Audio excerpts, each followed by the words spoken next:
View from the Gutters, episode 32.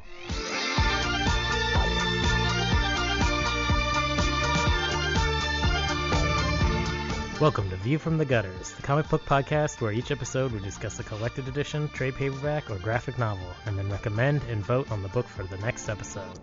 Warning: the discussion portion of this show has massive spoilers for that book. On this episode, we discuss Gødland, Volume 1, and, to skip ahead to the recommendation section, skip to 108.58. View from the Gutters, episode 32. I'm Andrew Chard. Eric Mannix. I'm Tobiah Panchin. And I'm Cade Reynolds. Welcome to the show. We're talking about Gødland. It's going to be quiet hour because Joe's not here. Yeah, we sent him to cookie jail one too many times, and now he escaped.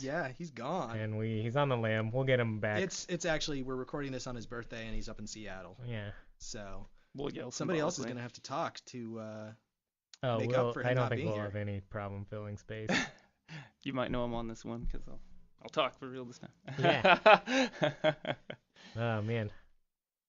So, Gødland. Yeah. We were just talking about, before we started the mics going, we were flipping through the trade, and we're like, oh, I forgot how fucked up this ending of... Cade was talking about it because he actually grabbed like the first 12 single issues, and he was reading them, and he was like, oh, I don't know where this ends. I read them all in one sitting, didn't even realize what issue I was on until I had finished issue 12. And I was just like, so I didn't even realize where the first trade ended, and I started flipping through Tobiah's book, and it ends with the fucking head explosion, and it's just like, what? Yeah, How could you end there? I flipped it open, and I was like, oh, the last panel is her head exploding, the end. And then Chard reminded me that there's one page after that. Yeah, but it's still like a really weird ending point because nothing's really resolved. Yeah, and I mean, I think that's important in a trade to, like, get you to read the next one, right? Which I think the ending totally does make you want to read more. It totally does make you want to read the next one, like, right away. Like, and why did this happen? Yeah, and it happens in the end of, like, Invincible Volume 2, I think, the trade, where, spoilers on Invincible, but that's the one where the dad, you find out it's the dad, right? Yeah. Yeah, so, like, I think...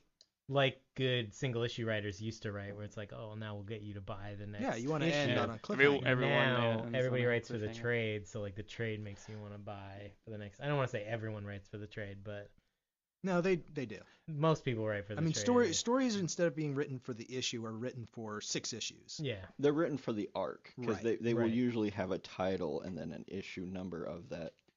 The title inside the trade. Like, I mean, Thor, God of Thunder, which we were talking about an episode or two ago. Yeah. Like, the first arc is 11 issues. Yeah, it's 2 trades. Issue 12 is like an epilogue. Yeah.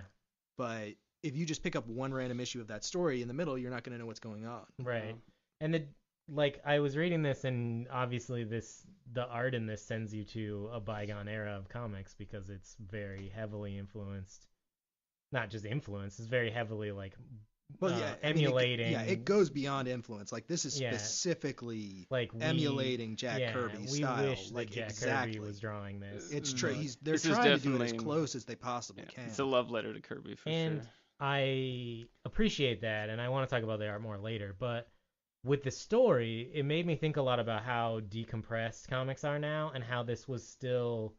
It was like treading that line of like older style storytelling, but still like pretty decompressed and like taking the whole 6 issues. But each issue had a lot going on, a lot more going on than I would say. Like I said on the last episode when I recommended this, I recommended it because I was reading Jack Kirby's Eternals from the 70s. Nice.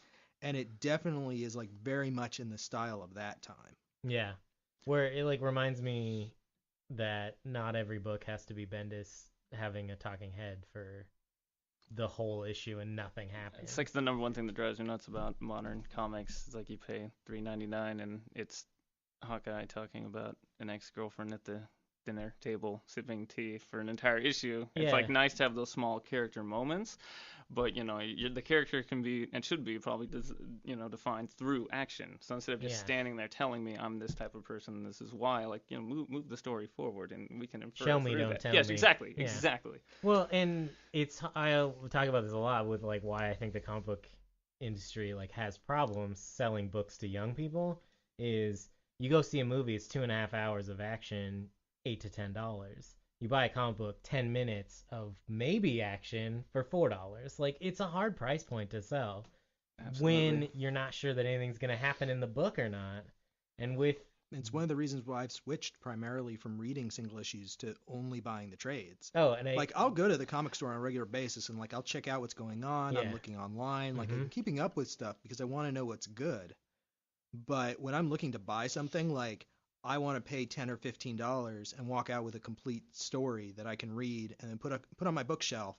And if somebody wants to borrow it, like I'm not digging through short boxes trying to find it. It's like, okay, these are all in the individual poly bags. You got to open up with a tape. Like it's a hassle.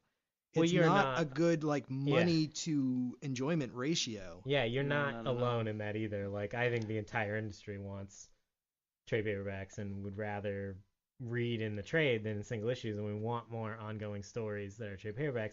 One of the biggest fuck ups that DC's had, I think, in the last 2 years, and this is hard to say because they've been fucking up left and right lately, but I think the biggest fuck up they had was they solicited the book Superman, was it Earth 1? Yeah. Right? Yeah. So they solicited the book Superman Earth 1, and they're like, it's the first book in an ongoing graphic novel series. It won't be in single issues. We'll just sell the graphic novels, and then it'll come out every 4 months. That was the promise we got.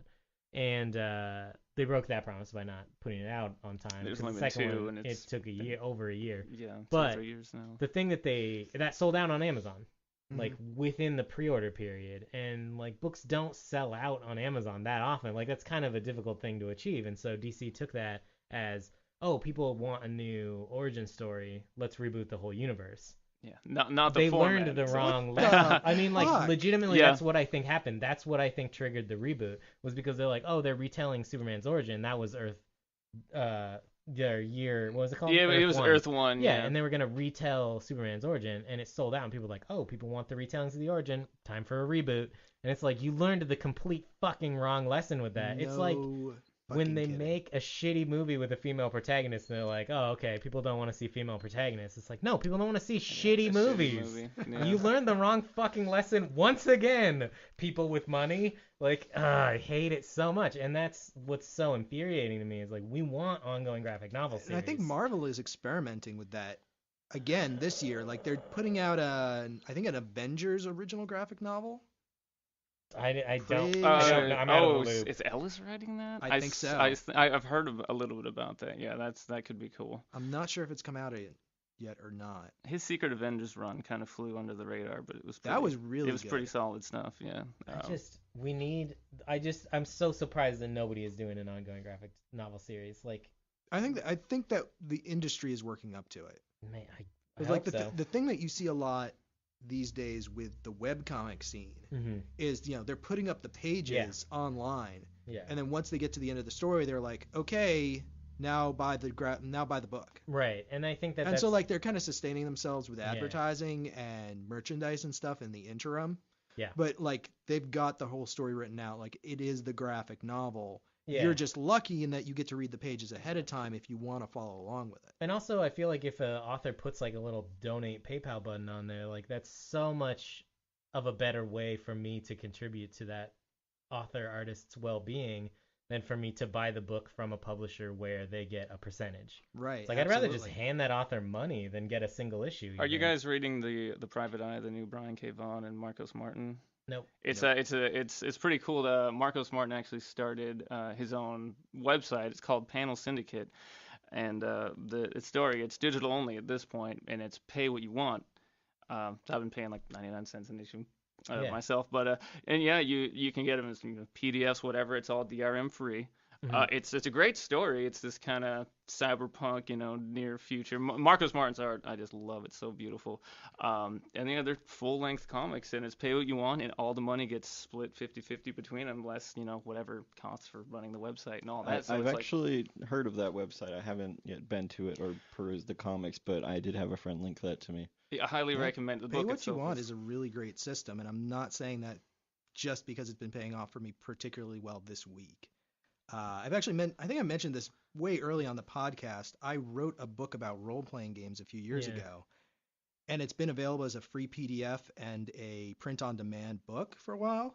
This week, I just set it up, like relaunched it as a pay-what-you-want PDF. So if people want to donate, they can. Yeah. And that's actually been working ridiculously well. Well, I think Nice. that's the thing is like, you're not. It doesn't seem as like money grabby if you're like, oh, Right. well, pay me what It's you like, think yeah, is fair. if you don't want to pay anything, here it is. But if you would Right. like to pay, and I've gotten donations everywhere from I think $1 up to like $16. And I think that's so important. Which and is that's more what's- than the actual physical copy costs. Right. Like if you wanted to buy the print edition, it's $9.99 with $5 shipping. This is Right. not an advertisement. I'm not going to give you the URL. You have to Google it yourself if you want it.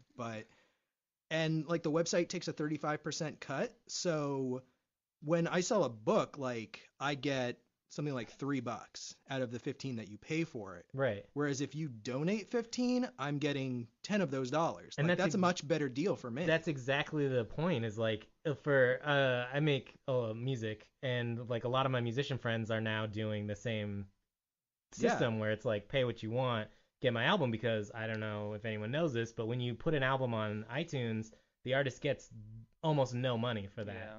So there are all these EPs out there that I really want to buy, but I'll absolutely refuse to buy them from iTunes because they're $5, and I know the artist gets 50 cents every time I buy it. And I'm like, I'm not giving money to Apple for other people's art. Like, I just don't think that that's fair. I would rather just go to their website and pay them $5-10 straight to the artist, because then the people that get it deserve it. This week I actually saw Louis C.K. did it first a few years ago where he recorded his own comedy special on his own dime and put it on his website for like $5. Well, I think it was pay what you want too. I think it was flat $5. Okay. I could be wrong about that, but a number of other people have done similar things since then. Yeah. And this week they actually put out a humble bundle where it's yeah. like it's a bunch of different comedy specials and you get to pay what you want and you get all of them. Yeah, I saw that. I think it's really Those- cool. I think it's the wave of the future, and I think you're going to see a Humble lot more bundles are comic awesome. people doing that. Well, and it's also, the argument is like, oh, I'm giving you a digital piece of property, so like, the cost for that is almost zero. Well, the cost for that is the creator's cost of living. Like when you create something, you would like to be paid for it on some level. Right, but I mean, like, for me to produce the digital copy costs me no money once the product is done. Right. Like, unlike printing a book, the print has a cost, and then Right. the distribution of that book has another cost. Like, oh, I need to ship a physical copy to somewhere. Someone has to pay for that truck's gas. Like, that gets, Even just having those copies on hand has a cost. Like, right, storage. warehousing Oh, yeah. is expensive. So when Marvel is talking about how they don't want to lower the price of their digital products because they would rather, like, get more money for the book digitally, it's just aggravating when you hear Brubaker say, like, oh, well, we wouldn't get any money if we sold it for $1 digitally. Yeah. We want the same price as we would get for the physical copy. And it's like, well, you're not getting fucking $4 No, and physically, it doesn't make because any sense. Diamond's taking a cut of that, the comic book store's taking a huge cut of that, like the printing cost is taking a cut of that. I would be surprised if Marvel got more than $1 an issue for the physical copy. Yeah, and like Why as a can't I pay creator, you $1 an issue for the digital copy, which costs you $0 to distribute? like when you pay $4 for a comic book in the store, the person who wrote that is getting maybe 20 cents. Oh, if they're lucky, Yeah. if they're Yeah. a big name. And that's if It's- It's like when even Michael Jackson only demanded 10% of record sales, and he was like the highest paid artist in Yeah. the world. And like my father is a science fiction writer. Both my parents are. yeah. And they have copies of their books that they got from the publishers back in like the 70s and 80s still in their attic.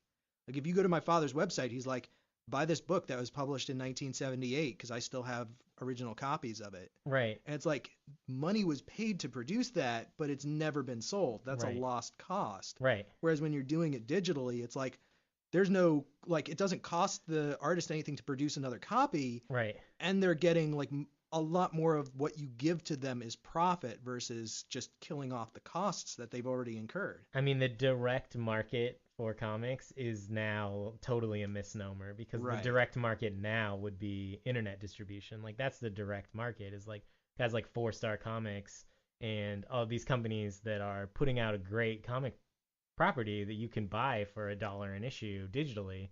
It's just it drives me fucking crazy that Marvel and DC can't get their shit together and sell a digital comic. And we can pay what It's the price of being the big boy. Like, they're the biggest players in the industry, but it also means they're the least maneuverable. Yeah, they're just too unwilling to take a risk. Well, I mean, even though they're making like what seem like the most risky decisions ever in the world. how much of a DC shit Weekly. fit did the stores put up when DC went like same day digital? Well, okay, 1,200 stores got upset. Really? Like, you're gonna listen to that? Like, I don't understand why comic book publishers are still listening to comic book stores. Honestly, I get like it. Support your local retailer. I love my local comic book stores. I'll love them till the day that they're gone, but they are going away unless they're going to sell like vintage comics or some other form of something I agree that keeps with them you, going, you know? but I think from the publisher's perspective, it's like there's these 1,200 comic book stores, and they've got all of these customers who have files who are going to show up every week to buy their comics, and that's a guaranteed income source. And we could cut those people loose, and maybe we'll make more money going all digital, but we don't know that. And they're averse to that kind of loss because you're not talking about Marvel and DC. You're talking about Disney and Warner Brothers. No, I totally agree, but I don't think that they can like not know that they will reach more customers if they sell it digitally as opposed to through 1,200 stores. Like, of course you're gonna reach I more agree people that we're digitally. going in that direction, Yeah. and I think that you'll probably see it within the next 5 years. I just don't know that we're quite there yet. It's just that the huge corporations take forever to make decisions that Exactly. the public wanted 10 It's years moving ago. painfully slow, and they're doing things like Marvel for most of their $3.99 books. They'll have a digital code with it, so you still have to buy the physical copy. You do have the option of buying the purely digital for that same $3.99, which is highway robbery. I think the physical copy for $3.99 is too much as well. Oh, yeah. I've been saying for years that they should not use like the glossy paper anymore. Like, lower your I'm actually printing not a costs. fan of the glossy paper myself. That's really when costs shot up in the mid-90s. Yeah, it was when they started. Well, and then Marvel jumped it up to $3.99, and when they were like, "Why are you increasing the books to $3.99?" and they're like, "Because we think people will pay it," and they did. And they cut pages So, to 20. yeah, instead and of, so 22 like as well. they're not wrong. Like, they're making decisions that they're like, our fans are stupid, and they will continue to buy our books even if they're bad, and they will continue to buy our books even if they're printed on and shitty you know paper. who was in And- charge of Marvel at that time? Bob Harris. Well, no, this was really recently. This was Was like it? 2 years ago when it went up to $3.99 per. All books went to $3.99. Okay. Like, everything went to $3.99. Yeah, it's I was rare still to working. I thought we were still in the 90s. There's No, stuff this like was Hawkeye like- you can get for $2.99, and I'm actually surprised Hawkeye is still at $2.99 because that's such a solid selling book. I'm surprised they haven't tried to bump it up yet. And this was I was still working at the comic book store because they did their big like, oh, $3.99 on everything, and DC was like, still $2.99. Holding the line and at then $2.99. totally changed their tune like less than a month later. They were like, oh wait, we fucked up. The minute the New 52 started, that was all over. They were like, oh god, we've made a horrible mistake. Yeah. No, and it's like, and that's what's crazy to me is like when we look, we bitch about DC every week, but DC Well, that's sales, because there's so much to bitch about. right? But their sales haven't really decreased that much. Like, they haven't taken the hit that I would have expected them to take. Well, the all thing these is that if shady you actually decisions. look That's at the the sales mind-blowing chart, like they have 6 of the top 10 Mhm. selling books, and like a lot of that is like Superman and Batman selling Right. 150,000 Yeah. copies. But Right. when you look at the top 20, they have like 8 of the top 20. Right. Like except for like one Image title, the whole rest of the top 20 is Marvel. Right. To the point where they're like neck and neck. So yes, DC has a couple of books that sell really, really well, Yeah. and then just an awful lot of shit. And again, those books, like, the hard thing about tracking comic sales, like through Diamond and through the comic book companies too, is like those aren't actual sales to customers. Right. Like, those are just sales to stores. That's like what we ordered. So you don't know how many of those are just sitting, Yeah. in the back of a like a Fred Meyer with their covers being torn off and sent back because.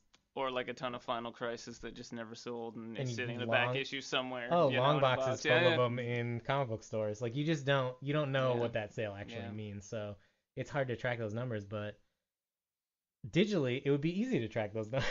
Oh, for sure. Yeah. if right. you were selling digital issues. I don't know. So, Cade, what did you think about Gødland, the book we're actually here to talk about? Well, we did get on this topic because we were talking about how Right. the trades versus single issue storytelling. No, I mean it's a legit topic. I also want to talk about the book. Yeah.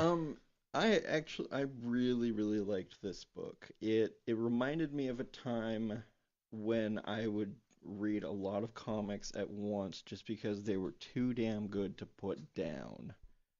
Um, because like I said, I did read 12 issues in one night. I just could not stop myself from reading it. At the end of each issue was just like um it was almost like perfect suspense. It was like you just couldn't wait to read the next one because even on the unsuspenseful ones, the story was just so well written. This you got emotional about the characters, and I mean, and even um, the inner family drama between the four of them um, was great as well. And yeah, it was a great book. I loved it. I did have a couple problems with, I mean, they weren't really problems per se. Misgivings. They weren't really misgivings either. It was just that in some panels the dog didn't look right to me, and I'm not really sure why that was. In some of them he looked very square-faced, and in some of them he looked very round-faced.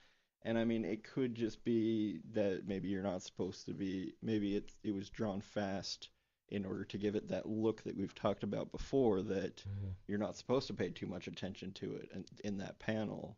Yeah, Um, because it's aping the style of Jack Kirby, I feel like some panels are more successful in that, and others, like there are certain panels where it definitely feels like they were trying a little too hard to make it look like Kirby, and it doesn't quite work.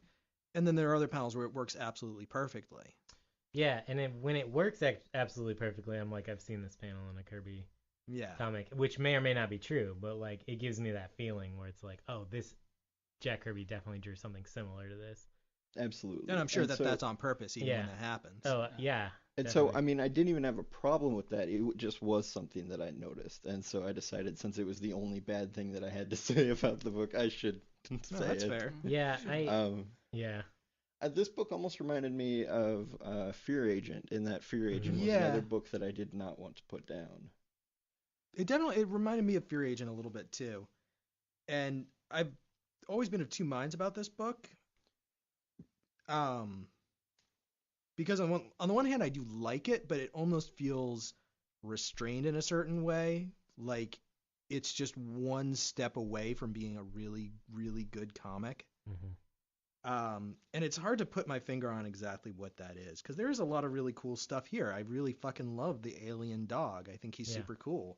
I love Basil Cronus. I think this read through he was my favorite character. Because he's a fucking weird green skull that's trying to get high. He's my favorite too, and I particularly love it when his skull is like not quite in the right position in the jar.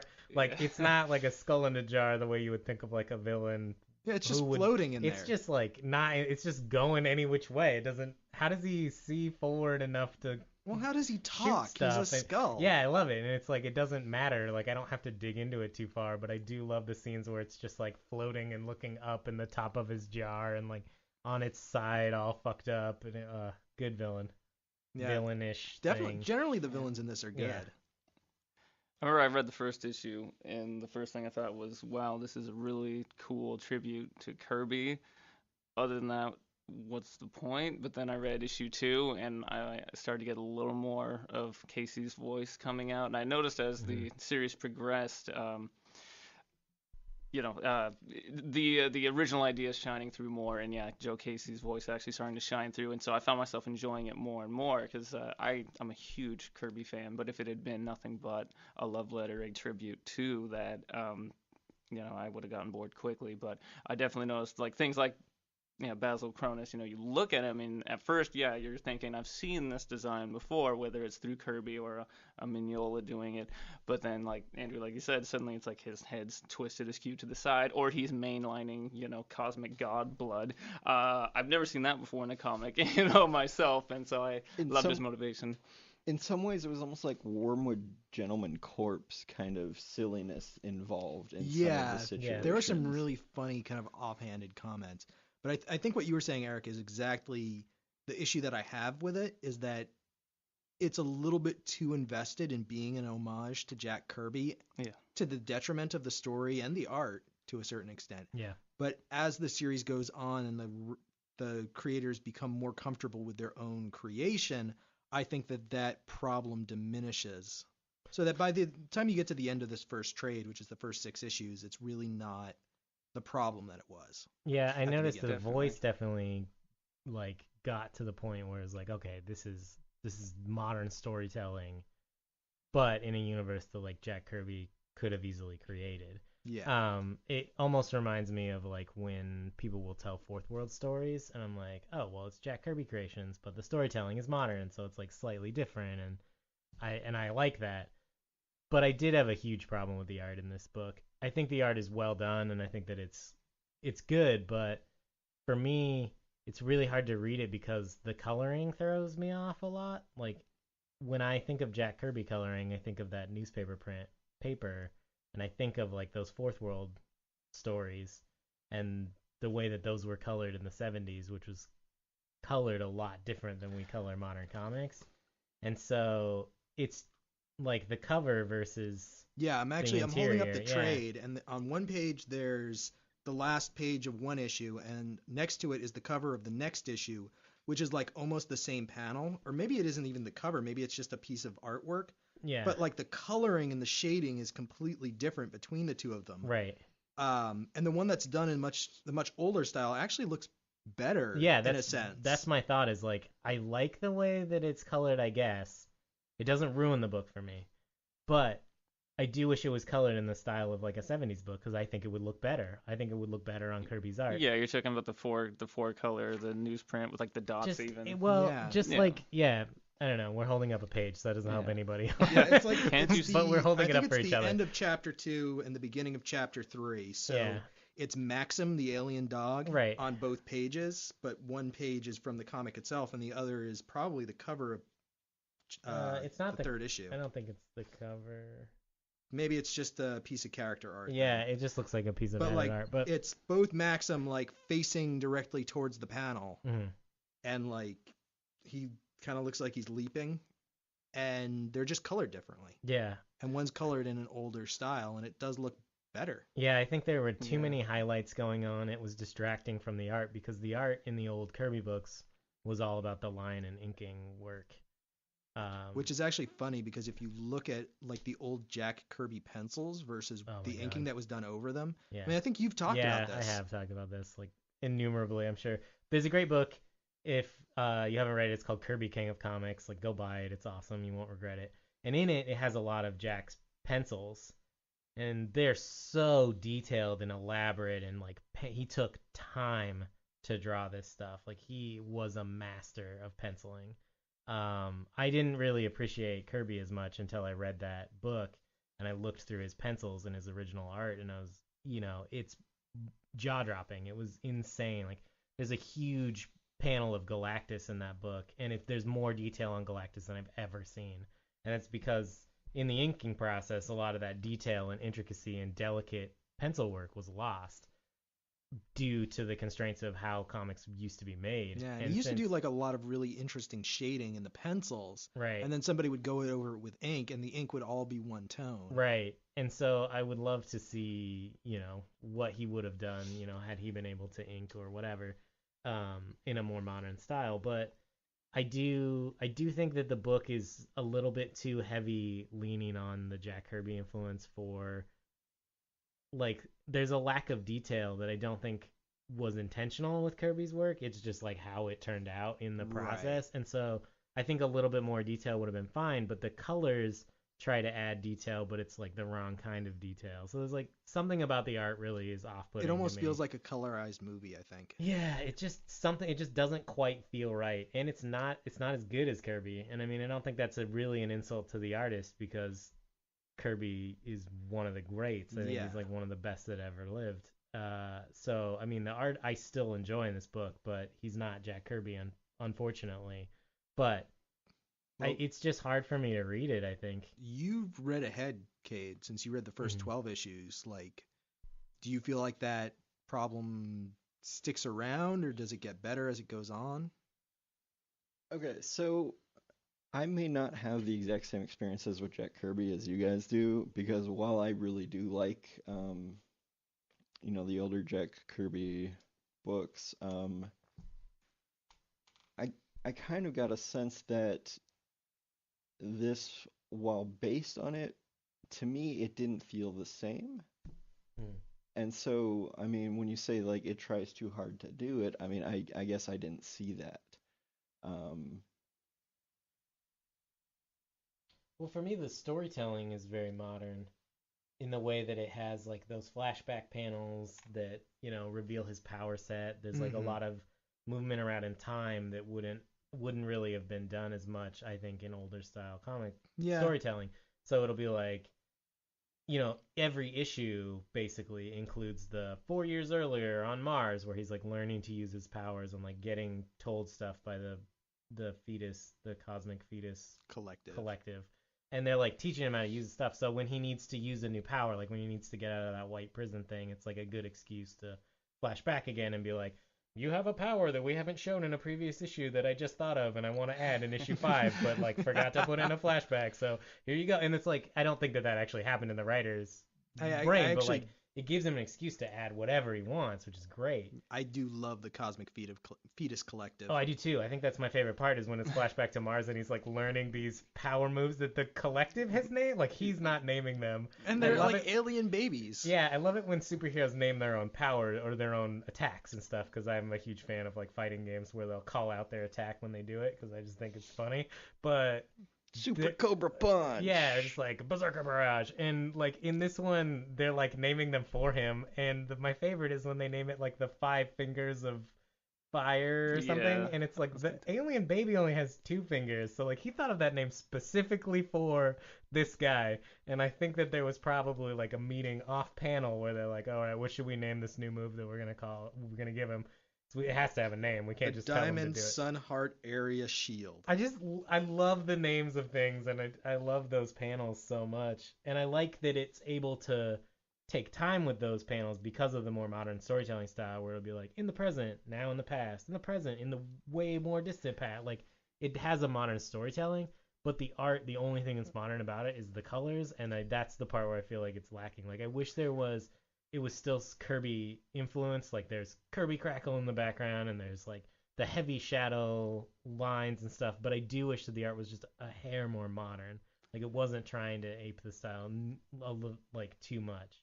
Yeah, I wish there was more of the actual artists. The one thing I thought while reading this, and I definitely really enjoyed this story quite a bit, but it harkened me back to the first time I heard Justin Timberlake's first solo album. 'Cause my wife just demanded I get it for her, so I put it on. Justified. And yeah, Justified, and it's a solid pop album. But I remember listening to it and thinking, wow, this is probably the best Michael Jackson album of the last like 5 or 10 years. And it's like, I mean, this pop music, this rock music, whatever, but I didn't really think people considered like Michael Jackson a form of music. You know what I mean? It's like you're doing pop. So this was the same kind of thing to me, where it was like this isn't like a great cosmic story. I mean, it is a great cosmic story, but it's like it's a Jack Kirby cosmic story, Right. which is part of the uniqueness of it, but It's that's like- also the limitation of it. He's become a genre. Yeah, almost. which is weird right? because again, I wouldn't think. Well, that's I the think thing you could Jack also Kirby equate it isn't. to like the new Daft Punk album, Random Access Memories, which Yeah. both Joe and I have been listening to extensively this Yeah, summer I didn't and put it down love. for like a month. And like the first time I listened to it, I was like, I don't like this. This isn't my thing. And like the more I listened to it, the more I got into it because it is incredibly, like intentionally reminiscent of like 70s like disco and electronica. Right. And it's weird to kind of have something which isn't necessarily like a genre into itself done as if it were a genre. Yeah.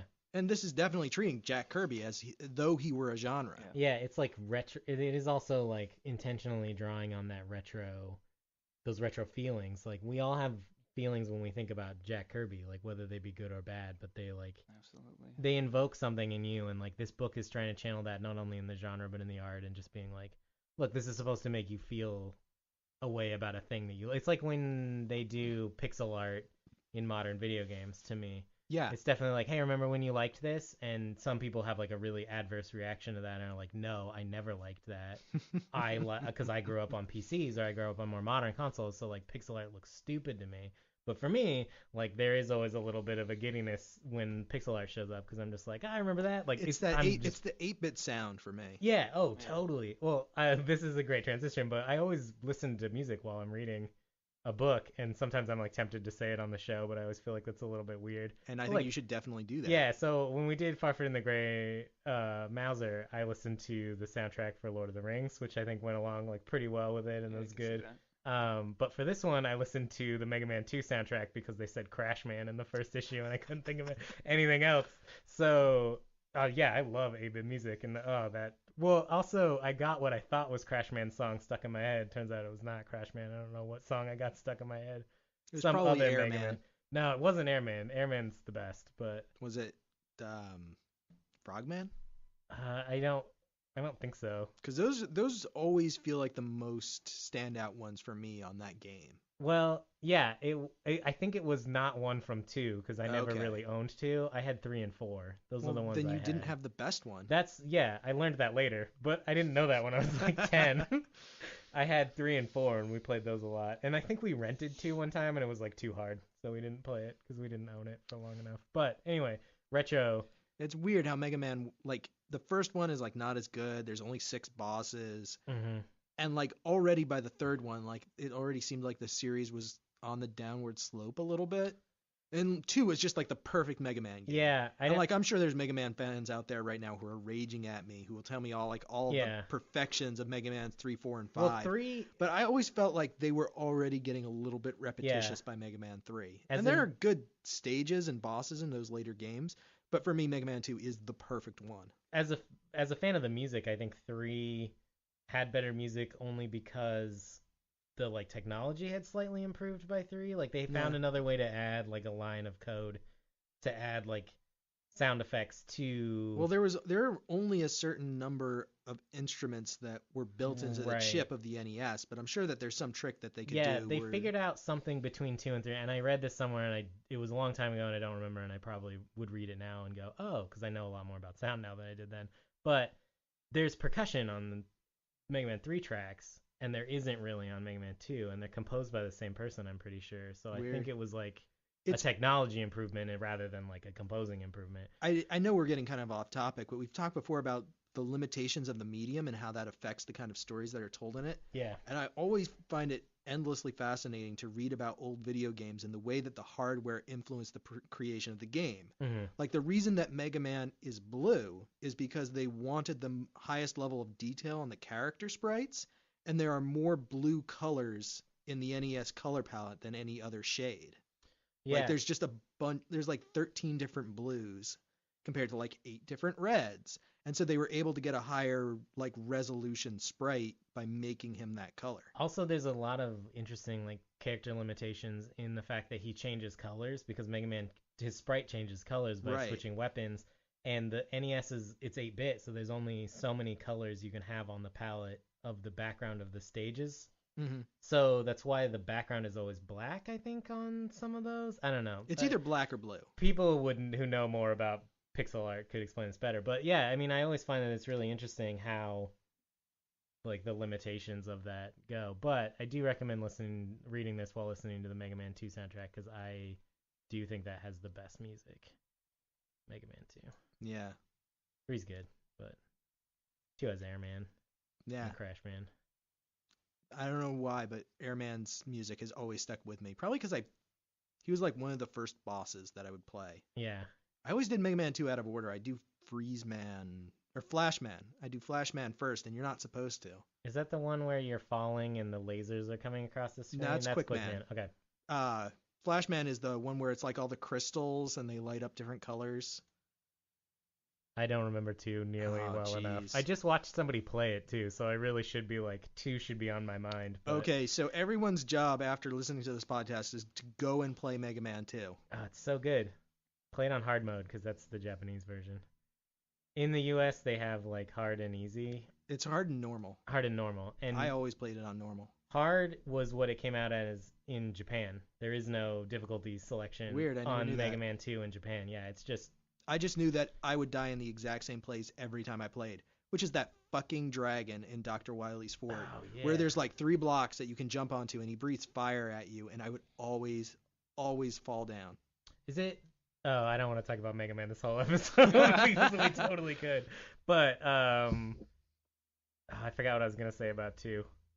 Anyway, oh yeah, the difficulty level. When they brought it over to the US, they were like, "This is too hard. We'll make it normal mode," which is really like easier than the original mode. But that's why they also didn't bring Mario 2 over to the US. Yeah, there's 'cause actually a they long don't- history of Yeah. like Nintendo of Japan going like, "Oh, Americans suck. They're not going to get this. It's going to be too hard for them." Yeah. Like, I was just reading recently that they almost did not port The Legend of Zelda to the United States because they didn't think that American children had patience to like Wow. explore the overworld. Like, they didn't think that they'd want to do it. Oh, that's so crazy. And racist. Yeah. Well, I mean, is it or It is is. it just It's like racist by Japanese people against everyone who isn't Japanese. maybe, but I also do think that there's like because it was part of their culture. Like gaming was like a bigger part of their culture earlier, I think, and these were games they were importing to another country. There was probably like I don't know that they have the I don't mean, want to try you and can argue call about it the race- you can motivations call of it people from like racism 30 if you years want. ago. Yeah. I do think that would have been unfortunate though to have not gotten Zelda because that was like one of the greatest experiences of my life as a young kid. Is you pop the absolutely. cartridge in and you can literally go everywhere right away. It's something I've longed for in modern video games for a long time. Yeah, well, I mean, to a certain extent, it was kind of like a sandbox game. Well, yeah, it totally was because you could go straight to the final dungeon right away and get completely smashed. Well, in the yeah, well, very you first couldn't room. get all the way through it. No, but you could get to the front. I mean, like that was the cool thing about them having the level numbers. Yeah. Was like you didn't have to do them in that order, but it kind of told you the difficulty level. Like you go Right. into the first dungeon and it says level 1 and you're like, "Oh, okay, I should be here. This is where I should be." That's all the indication there is in that whole game. There's no tutorials, there's nobody popping up and being like, "Listen." Yeah, and like you don't even like it doesn't tell you where those levels are. Like you have to Yeah. explore to find the dungeons. Yeah, it was great. I mean, It was. I mean, yeah, I don't doubt that there were Japanese developers that were like, the Americans will not have patience for this, because there were a lot of Americans that didn't have patience for that. But I also love looking at retro video game concept art for old consoles because the Pac-Man like design art is just done on graph paper. Like all the level designs are just drawn on graph paper. Nice. And they're like, that's what the level will look like. It blows my mind that they made the like masterpiece games that they made with such limited technology.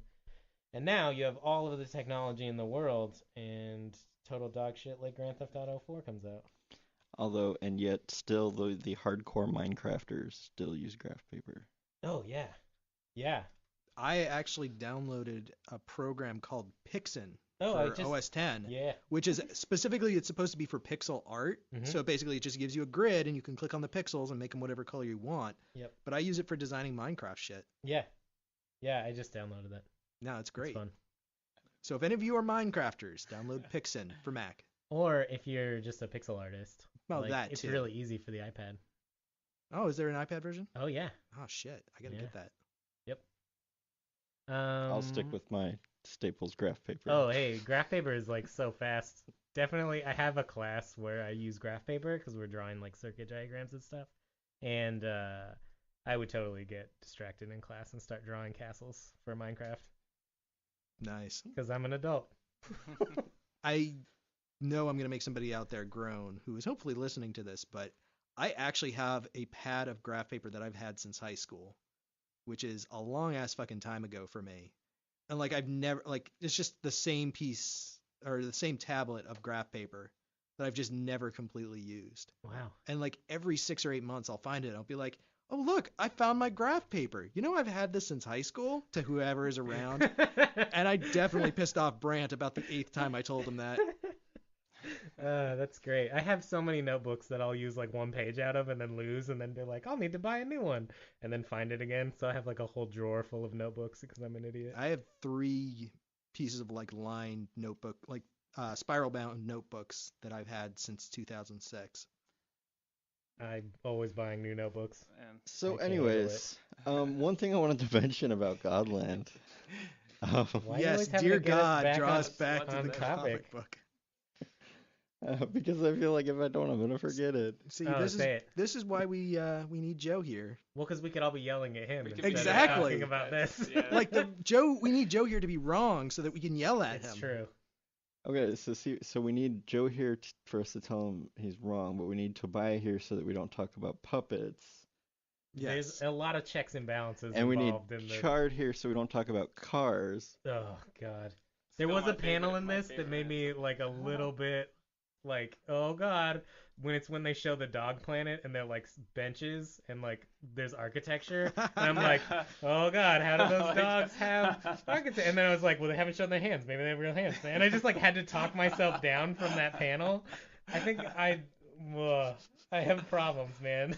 I actually really love the part where they're talking about Iboga, the space god, and the dog is like, every planet has their own version of like what he looks like, and Oh, it yeah. shows a panel of what the dog planet version of him looks like, and he's like this bull terrier, or something Yeah. that's green and like Super handsome. tries to look like really sexy for a dog. And it's like there's limits to how sexy you can make a dog look. I don't know about that. DC, that's a challenge. New Yeah, 52 canine. that's Watch out. definitely. Yeah, wait till Oh, we see dude, Crypto. I guarantee you they're gonna relaunch Rex the Wonder Dog. Crypto looks kind of like That's a coming. saber-toothed tiger now. Like, have you seen the new Crypto? He looks kind of like a saber-toothed cat a little bit, like in What? his face. Yeah, yeah. And if you've ever reading Action Comics, Crypto showed up in the Like the Morrison run. dog, Crypto. Yeah, Looks like a cat now. more like a cat. Yeah, he looks Oh, more like a God. saber-toothed I'm- tiger. He's Well, got, how like, did it make any sense that there would be dogs on Krypton? I don't know. he looks slightly more alien. I mean, in I that guess he looks more like a saber-toothed Krypton. tiger. I guess- Crypto never made sense. I'm Well, not I saying mean, what that sense does it make that Kryptonians look like space Caucasians? Yeah. Did you know there was actually an island of I guess they weren't African black Kryptonians. There were I- black Kryptonians, but they were all relegated to an island. I do recall that now that Yeah. you mention That's it. weird, Yeah. right? That's really weird. No, that's racist as hell, even on Yeah. Krypton. Yeah, no, that's wow. Yeah. Well, I have to imagine that a black Kryptonian showed up at one point and they needed a reason like why that existed. The first Mike Grell, when he was drawing the Legion of superheroes back in the day, he wanted to introduce the first major, and this was already like 77 or 78. This was the late 70s. He wanted to introduce the first African American Legionnaire, and DC even then was like no, so they had to make him a villain. I think his name's Tyrock or something awful, but it's interesting because I have some of those issues, and you can see like the designs for this guy, and he's clearly meant to be like a superhero. His costumes even matched everyone else, but it's like, oh, you have to be a traitor and you have to be evil and all this, and it wasn't until years later that they. Wow, that's Oh, weird. that's just This is the late stupidly 70s. racist. I was just. I mean, didn't they already have Jon Stewart by that point? They did. He had been introduced. I don't remember when he became an actual Lantern though. In the Denny O'Neil and Neil Adams run from the 71, 72, he was Yeah. introduced, and it was like you will potentially someday be a Green Lantern. And at that point, Guy Gardner was in a coma because he had gotten some head injury. So because Guy Gardner was supposed to be number 2, and he's like, well, this guy's in a coma. God knows when he's gonna come out of it. You're number 3. Hal Jordan's not going anywhere anytime soon. But even at that time, of course, it was like, oh my God, a black guy might be the Green Lantern someday. Right. And at the time, it was shocking as hell, which is just fascinating. When did they introduce? I don't know if you know, but when did they introduce Steel? Yeah, that was in the 93. 90s, That was right? 93. Yeah, that after was Death the of death that of was Superman. Superman. post-death. Yeah. Cool. Okay. I actually have a book from the 80s, a trade that DC put out. It was called Icon, and it was Oh, the whole Icon imprint with no, that's Marvel. The title was actually called Icon. He was a black superhero. yeah, Was they it had Miles? a whole That they was had Milestone, right? Milestone Yeah, on and DC Icon. was Yeah, that's Milestone. right. I was saying because there Yeah. was Static Shock and a bunch of characters. I Yeah. thought What that, is he called Icon? that Okay, was yeah. late. I thought that Milestone was 90s. It was early 90s. Yeah. Okay. I think that was Dwayne McDuffie. Yeah, right, that was doing Dwayne some- yeah. McDuffie's like pet project. And it Yeah. was supposed to be all like minority superheroes. Yeah. Yeah. That's where Static Shock's from. Yeah. Right. That If was you one- want the best minorities super hero, though, you don't really need to go any further than Vibe, the Puerto Rican breakdancing Yeah. guy. You I know, think he was like Detroit. from Justice League No, Detroit. this is how far DC has fallen. I remember it was an April Fool's joke like 5 years ago that Jeff Johns was going to resurrect Vibe, and then it actually happened because everyone was it was like this the butt of all these jokes, and it was like, wait, but they actually ended up doing that. Wait, 'cause Vibe's back? Vibe, Yeah. You didn't know he was actually back? No, I didn't. No, know it's that. the title is called Justice League of America's Vibe. And Jeff Jones actually Is wrote the this- first like this 3 is or in the 4. New This is 52? in New 52. Oh my god. I guess he wasn't resurrected because he never died because it's the New 52, right? Oh my so, god. so yeah, he's like supposed to be. I haven't. Because he was a Black Lantern. He was, but that didn't happen anymore. No. Well, no, I know, but I mean, like, that was the coolest Oh thing yeah, I'd yeah. ever No, seen. definitely. Yeah. Well, That's my favorite part of Blackest Night. Now, Yeah, now maybe you actually know this, Eric. Yeah. What is the actual origin of Sunshine Superman? Because I know he's shown up in a lot of like random multiverse Is that stuff. the black? That's the the black, suit black one? Superman Okay. with the big ass afro. Oh no, I don't know that one. I know that he's in the post Crisis on Infinite Earths Grant Morrison Animal Man run, where towards the end, like, Psycho Pirate is resurrecting all these characters from the multiverse that don't exist anymore. Oh. And one of them is Sunshine Superman. So I Sunshine thought that he Superman. was from like an imaginary Superman story or one of Right. those Well, things from the Silver Age. Look forward to a new bonus episode Yeah, I have to look from that one Toby called "We Explore the Origins and Life of Sunshine Superman." up. Which basically is me It looking would it have up on been one of the Wikipedia. worlds of the multiverse. You got to that read all those just- books. You can't just look it up on Wikipedia. Hypertime hadn't That's been all I invented do. yet. Well, because what they did post Infinite Crisis is they went a different route, wherein was it the Kingdom, the follow up to Kingdom Come. the follow up to Kingdom Come. Mark Waid invented this thing called Hypertime That was before Infinite Crisis. Yeah, it was. But like post Infinite Crisis, they used a lot of those concepts where Okay. they when the or Mr. Mind or whatever ate all the worlds, and suddenly you had like this fan nerdgasm greatest hits universe for like 5 years, where it's like suddenly Frank Miller's Dark Knight was a world in the New 52 post Infinite Crisis. The Wildstorm universe was just one of the 52 Earths at that point. And there's a whole bunch more like the Red Rain, the Vampire, Batman had his own world. A lot of the Elseworld stories, like presumably like Mark Millar's Red Sun was its own world. It's really funny to me that DC is the one where everybody really talks about the multiverse that they've got set up when they keep like changing it around and going to one universe and then many universes and then some. When Marvel's like had this shit figured out since at least like the 80s, because they've got like thousands and thousands of multiversal realities. It's like every alternate reality or altered time stream or like random what if that we've done, like that's a universe in the multiverse. Right. And they're like all numbered, and it never really fucks with their shit because they're like, this is the one universe, 616, that's the important one. Right. And all that other shit doesn't matter. Except they hate it being called that. What do you mean? In some interviews, creators are like, just call it normal Earth. And Really? they're Not like, they the refer- 616? Yeah. They They refer to talk 616 all the time in Yeah. Young Avengers, which is like coming out right now. Yeah. oh, They've interesting. been hopping around the multiverse, and they specifically refer to it as Earth 616 multiple times. Yeah, and then what's great about Marvel's multiverse too is anytime they do a future Elseworld story, like Hulk Future Imperfect or Old Man Logan, like those are possible futures because you have this like multiple universe branching thing where Right. like these universes are identical until this year when the Hulk becomes the Meister or whatever, like they just can create these multiple universes. And also they had a book that was just about traveling in between the universes with Exiles, which is a great book. Oh yeah. And it just lets you like Yeah. explore Elseworld or not Elseworlds, what ifs, It's Well- like DC has all these problems with their multiverse, and Marvel has a much bigger multiverse than they've never had a problem with. They have characters that are from definitively different timelines, like a character like Cable, who's one of Marvel's most popular characters. His origin is amazingly convoluted. Like, Oh, he, yeah. He started out as the daughter of Cyclops from The daughter? the son, right? Yeah. He's the son of No, Cyclops. it's even more Cyclops, complex than yeah, I like- realized. like- I didn't like- realize he was originally Did I a not woman. tell you about that book yet? Wow, No. okay. But he's the son of Cyclops and Madeline Pryor, who's a clone of Jean Grey. Right. One of my favorite things from the 80s was when he meets Madeline Pryor, who is a clone, an exact genetic duplicate. He's like, oh, I don't know why she reminds me of Jean so much. Like, I'm like, wow, Cyclops, really?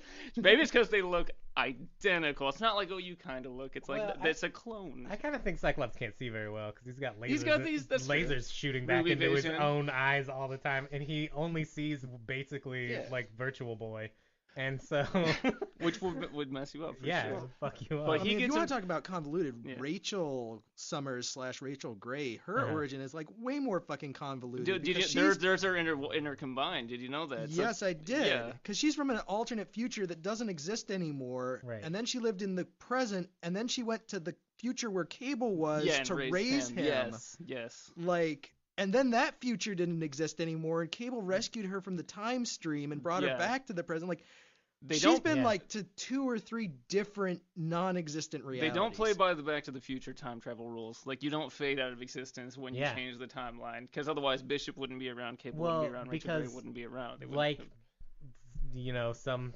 people have theorized that like time isn't a place, so you can't travel to it. Yeah. Like time travel is impossible, and in the Marvel universe, it also is impossible. They're jumping between like similar alternate universes. I'm so that, not like, sure if that's strictly true. Well, they don't really ever say that. Well, the whole thing right now Age of with Ultron, did we Age of read that Ultron anywhere? is that like time is broken it's a and thing. it's causing well, all of these also, rifts. time's a living Well, thing, and you're Also, hurting it by Bishop's from the future. Bishop. Yeah, is Bishop. Yeah. But like when that future, like they prevented the Age of Apocalypse future, so by Back to the Future rules, Bishop and Cable should both be non-existent, but they don't, and like one possible explanation Or, like, for that is X-Men. that Yeah. they're from Yeah. an alternate future. Yeah, I mean, you could because totally explain it that way. what they're doing now with like They seem to play by those rules a little more, where it is basically a different, yeah, it's essentially a different even Earth, if it's and a time travel thing. right, because they tend to be like, oh well, the future isn't set in stone, but like those universes still exist, like they still go to them. Right. Those alternate futures are essentially It's alternate universe futures. One of the only things I enjoyed about Age of Ultron was, you had a Wolverine traveling back in time, trying to undo things, and of course it was like the whole, duh, this is why we don't do this, because it's the whole, would you kill Hitler and prevent the Holocaust and all that, and there's the whole butterfly effect, and right. everything would be changed because of that. So even though you think you're doing the right thing, and it's not a new idea that's always talked about in time travel, Right. but I like that. Unlike DC where they're rewriting the books over and over and over and over again, it's like, no, you can have the mainstream Marvel Earth, and then if you want to do a different take, you can, and that's totally cool.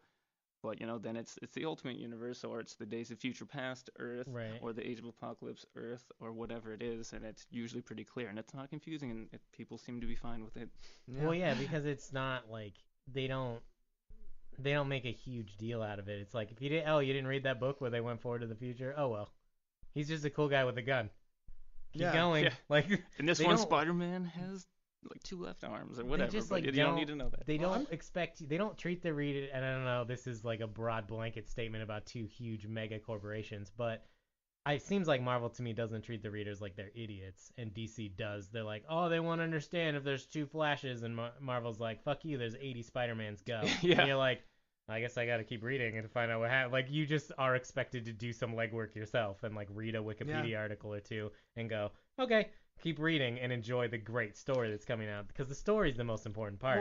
Well, one of my favorite things about Marvel now is that they're not really exactly beholden to people being in specific places. Like yeah. Tony Stark is in deep space, but he's also on Earth, and he's in like 4 different books, and Reed Richards is like lost in the time stream, but he's also in New Avengers as part of the Illuminati. And at one point he's having dinner with Doctor Doom, and Doctor Doom's like, oh, I thought you were gone. And he's like, I'm Reed fucking Richards. You don't think I can be in 2 places at once? Well, it's also like people talk about like, oh, how does Wolverine be in 4 different places at once? And it's like the book comes out once a month maybe, and the issue was 30 minutes. So Or not even that. It's you're like, okay, Wolverine's in the Uncanny X-Force, and at the same time he's on the Avengers. Well, maybe those 2 books, even though they're coming out at the same time, aren't happening at exactly the Exactly, same right? time. Well, they're definitely not. They maybe can this is be. one Right. month, and then Yeah. maybe the next month is when this other yeah, thing like happens. comic book time isn't beholden to our rules of time, and like, maybe X-Force is his weekend job, and comics only come out on Wednesday, so you Right. don't know about that. That's been a concept in certain books. I remember reading some older Batman comics, and he would make the comment that, oh, Tim isn't here because it's the weekend. He's with the Teen Titans. Right. And I thought Oh, that was kind of a cool concept because, I remember as a kid, you start to think, wait a minute, how do the Teen Titans story? So by that, you can posit that, all right, well, anytime it's a Teen Titans story, it must be the weekend. Which is fine because there's still, whatever, 4 weekends in a month. That's, you're only coming out the book once a month, You still got plenty of weekend to come out with your stories. But And it's like that old school Marvel story that I love, where like Spider-Man will be swinging through New York, and like Iron Man will fly through a panel in the background, and they're like, editor's note, to see what Iron Man's up to, read Iron Man 29. And you're like, oh, okay, I guess I'll read that. And it's like, that's a crossover. Yeah. Like, you didn't also have to have 4 books that were like, Iron Man versus Spider-Man flying through the back of a panel, 1 of 4. And it's like, they could just show up for no reason. And you didn't have to read it to get a full story. In Iron Man, at the same time, you also don't have to have a panel where he flies by and Spider-Man's in the background. Like, it's not important to, like, fill the details in so much. Like, that's the problem with continuity. Yeah, like, let the universe have a little bit of push and pull. When Joe says that continuity is the biggest problem with modern comics right now, he's talking about that side of continuity. Like, that they are trying too hard to make everything fit into little square boxes. And you can get so beholden to it that, like, we can... I've read every issue of Uncanny X-Men from, 1963 till now, and, there are things that contradict. I mean, it's going to happen. I mean, there's... Yeah. Even though Marvel's done a better job, a more consistent job of respecting their timeline, they have done tweaks, and then there's certain eras that just get ignored. I mean, but ultimately, it's like Peter Parker was bit by a radioactive spider. That always stays the same, but there are going to be little tweaks in there, and that's okay. The major stuff doesn't tend to change as much as the minor stuff, and like that's what makes the continuity, I think, is really important. When we talk about DC and we talk about legacy, like I think that's what makes the DC universe cool, is that complicated continuity. What makes continuity cool is the idea that all of these heroes exist in a shared universe. Right. Yes. But you can't let that get in the way of telling a good story. Right. Like all of the characters exist in the same universe, but those books don't have to like intertwine exactly. It's like Batman's really cool, but he's kind of tonally different from a lot of other stuff that happens. And it's like, well, why does Barbara Gordon in a wheelchair when Wonder Woman could just take her to Themyscira and use her purple ray on her and, oh, look, her back's better? Like, that doesn't make any sense. It doesn't have to. Right. Like, sometimes Batman and Wonder Woman have team-ups and sometimes they don't, and that's cool. Yeah. I think that's, like, the moral of the story is, like... Yeah. It's about the story first. Right. And it's like we mentioned it on Marvel 1602, so listen to that episode if you haven't listened to that, but where Reed's talking to Ben Grimm and is like, I think that we exist in a universe that's about the story. You're much more interesting as a character if you're not fixed. Yeah.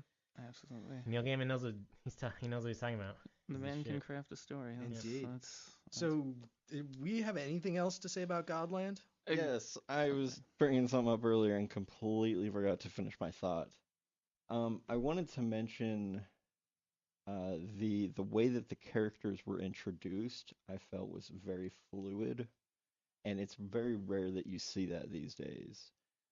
Because like a lot of things will these days will start out with you get introduced to everybody in the first one, and then the next few issues are about all the characters at once. Yeah. Whereas in this one, you are introduced to him and his family right away, but then like each issue, they're adding somebody for you. Mm-hmm. And so at the beginning of each issue, if you read the single issues, there's like a page that's like so far, and it has little drawings of the people with their names, name tags. I loved that. As it goes on, it's bigger and bigger and bigger, but it's very well done. You're learning about the characters as they appear, as well as the developments of the previous characters that were introduced, and it meshes very well, I thought. Yeah, I thought the book had like really solid world building going on. Like they never give you too much information up front. They also did a really good job of like introducing a character and then they go away for a little while and then they come back.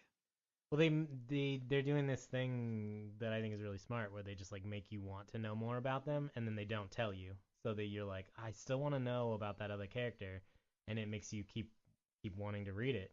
It's a good writing tactic, is to like just give just enough information to get you curious, but not enough to where you're like, all right, I don't care about that character anymore. It makes you want to keep reading it. So, final estimation, good, not great? I loved it. I'm gonna keep reading it.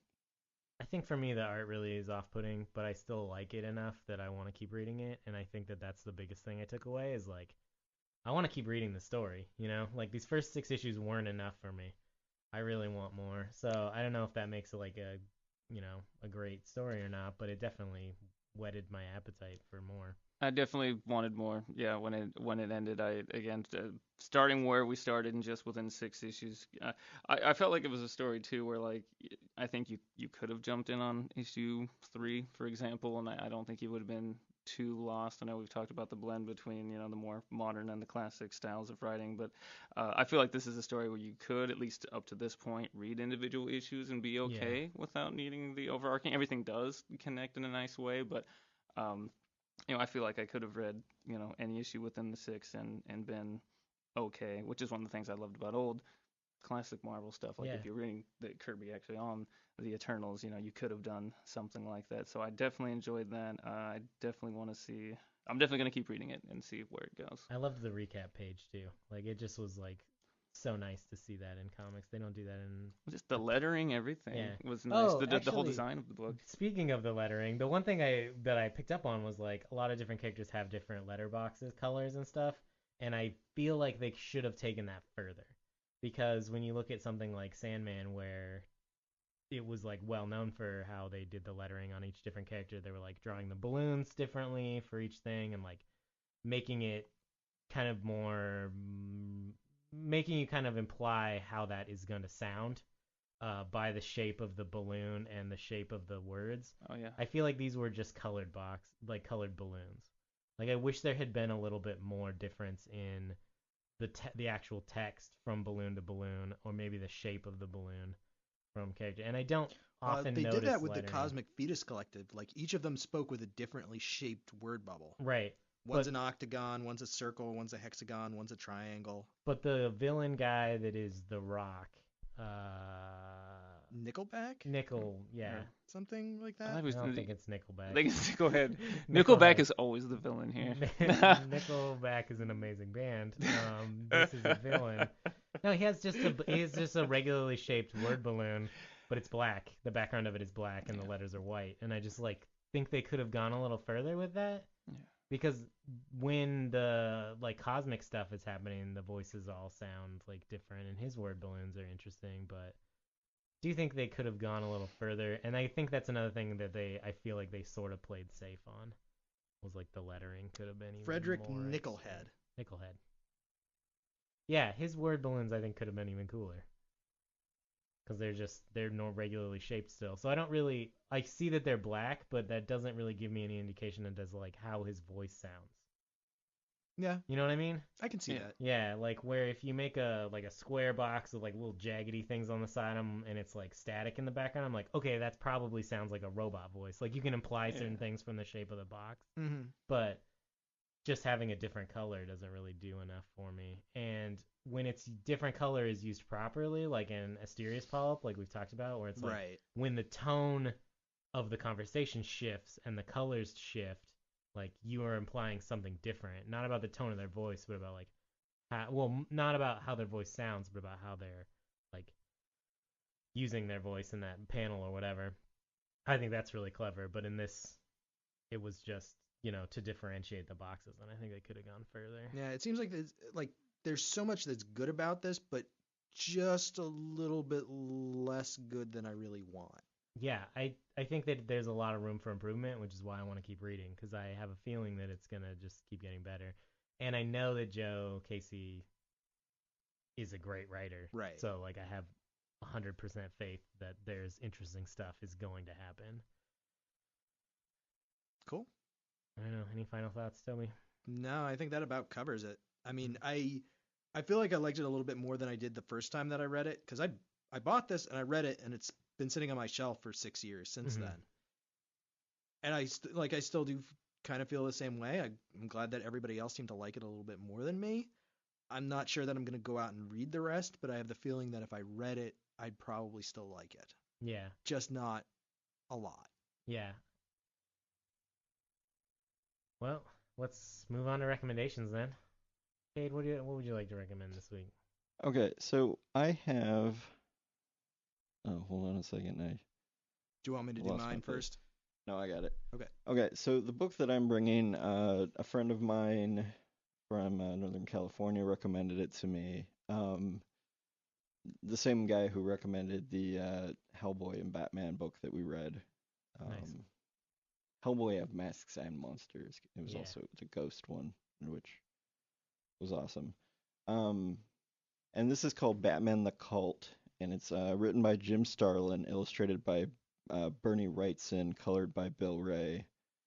And it's basically like Batman gets kidnapped and he's being brainwashed by this evil cult, basically an underground army that's led by this guy named Deacon Blackfire. Physically underground. Yeah. Like they're not just like a secret organization. They live under the streets of Gotham. Yeah. So and so I mean, in classic Batman fashion, he has to overcome these challenges and take down the cult. And the cult is very good. I'm really looking forward to reading it. Maybe we pick it, maybe we don't, but I'm still gonna read it. So yeah, I think that it's a fun Batman book. And if you are reading the new 52 and like wanting more good Batman stuff, like if you're reading the Scott Snyder Batman and you're like, I love Batman, I want more books, like there are a lot of good old Batman books to be had. I think this is one of them. Oh yeah. Probably not in my top 10 or top 25, but it's still a great Batman book. Solid. And the other thing is it features the second Robin, Jason Todd, because it's from the late '80s. So yeah, I mean that's something that I really want to read.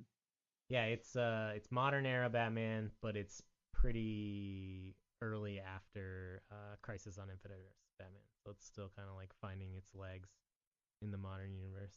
Yeah, this was '88, so it was one of the first things after. It's weird. We've read a number of things or recommended things that are in that like 1988, 89 time frame before the 90s have really kicked off, but after Crisis on Infinite Earths, where DC hadn't quite found their footing yet, and they were being really experimental.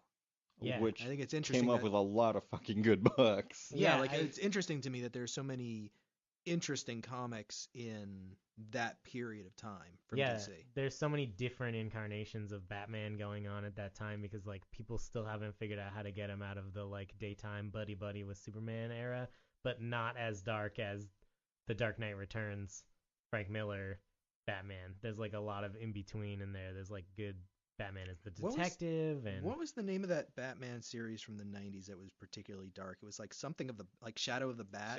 Shadow of the Bat. That one was really dark. And in my memory of it. Yeah, the one that Joe and I really enjoyed. We went back and reread all the issues. Was Legends of the Dark Knight, which is what Venom came from, and Prey, and like a bunch of books we've talked about on the series as well. Well, that was great because it jumps all over Batman's history, so you're not. Didn't Sandman originally launch in like '89? Late '88 or early '89. Yeah, it was so somewhere same in there. kind of general period. Yeah. That was a great time. In my opinion, like the modern era. DC, because there was no Vertigo yet. Yeah, the modern era of DC was when I grew up reading DC Comics. Being born in '86, like all I ever read was modern comics, and up until I don't know. There's like some hit or miss stuff in the 2000s, but I think all the way up until like Infinite Crisis, I really enjoy the modern DC universe. Yeah, see, that's when I got into DC because I was a Marvel kid growing up. Yeah.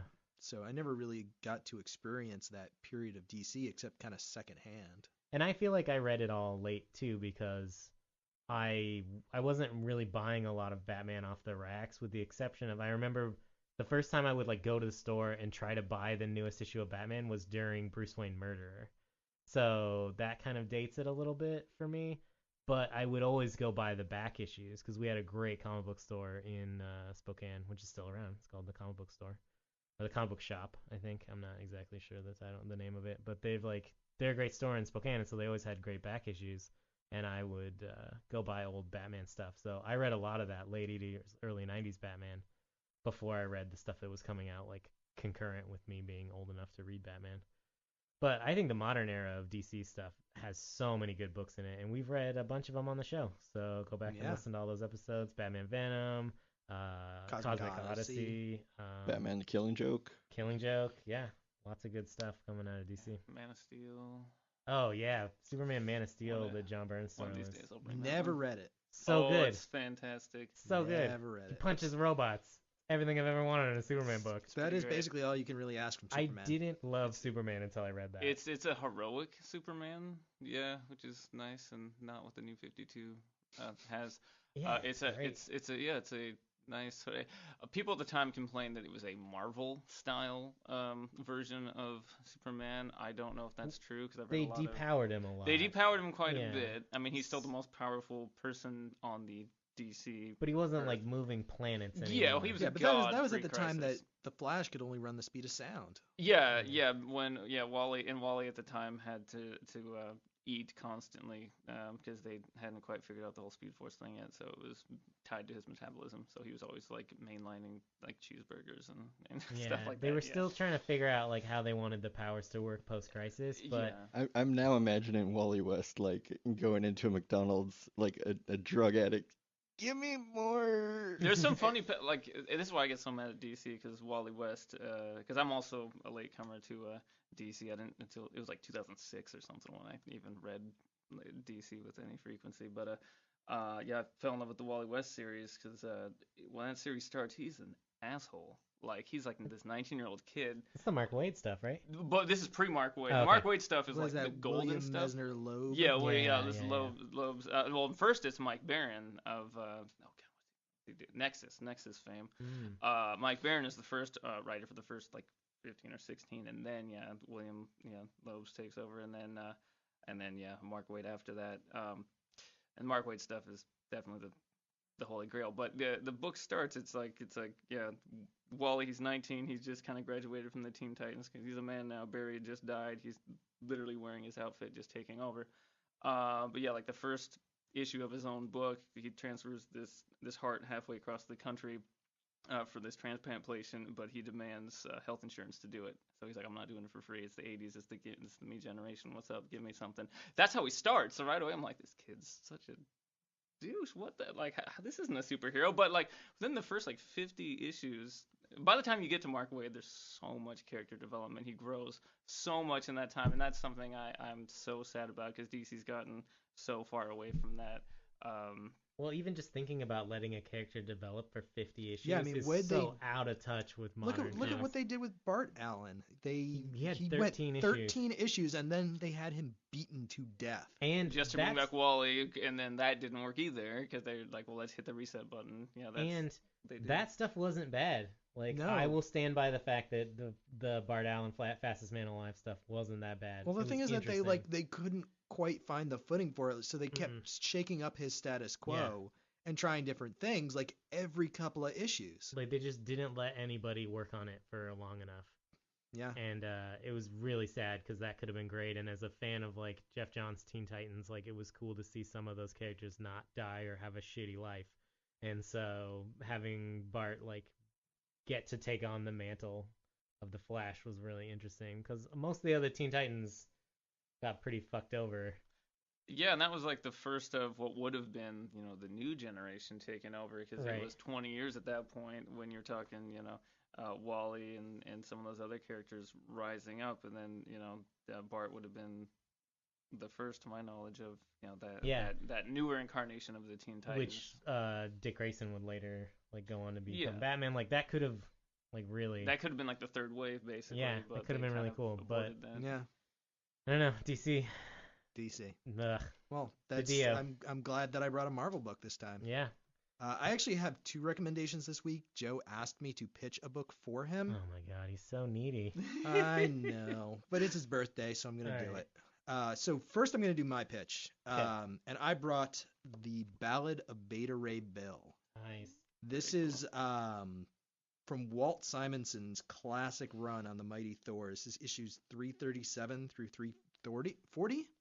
I don't know if you can actually get the Ballad of Beta Ray Bill trade anymore, but It's Thor Visionaries. Yeah. yeah, Walter Simonson. it's Walter now. Simonson Visionaries, and I or think it's there's still also a called- Thor There's omnibus. a new one that just came out. There's like a year bunch of before. different ways It's to been get this reprinted, story. but It's It been just came out reprinted like a a number month of or two ago. times. The yeah, trade that- that Toby has, you definitely cannot. Not get that anymore. version. Yeah, but this it's got the trade is same- actually from 1990. Yeah. So it was like not actually too long after this was originally published, back when trades were not like a regular thing. Right. Yeah. Look at the Um, price on that too, because it's crazy that probably like $10 trades or have something. not gone up that much. It's in price. $9.95 Yeah. US, Yeah.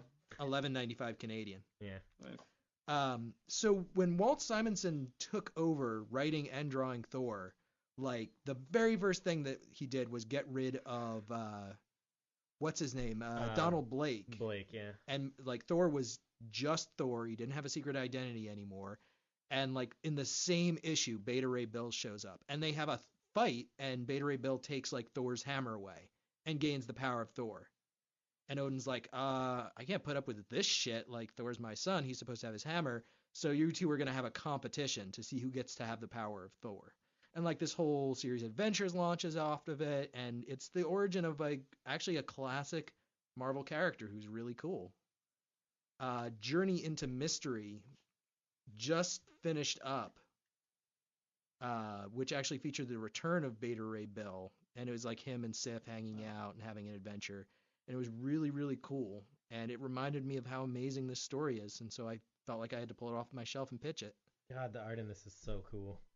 Yeah, it's got a very, very old school flair to it. But it's so detailed still. Yeah. Simonson could really draw back It's then. not like... His eyesight's going now, but his old stuff like this is amazing. It's not like when we say, like, oh, it's an older style of drawing. Like, this is It's older. This is the beginning of one tell. of the classic runs of any character. It's a definitive, ever. it's the definitive Thor. I mean, it's when yeah, you it's think like Thor, Mark you Waid's think run on the yeah. Flash. Is this when they re-released that Mighty Thor, that artist edition? Yes, they Is did an this in artist it? edition. Yeah, that would be the first part of it. Yeah. Okay, so Like, there's... if we were going to do a long run on Thor, it would be Walt Simonson. we'd have Yeah, to. Marvel recently released these things that they're called... Actually, IDW does them. Oh, IDW does them, but they're Marvel books. Yeah. They're these huge oversized hardcovers, and I mean like oversized as in like they're massive. It's the original size of the art, so like a Golden Age book, the pages 11 are by 17 or something like that. They're because they enormous. shrink down these pages. They're bigger than absolutes, and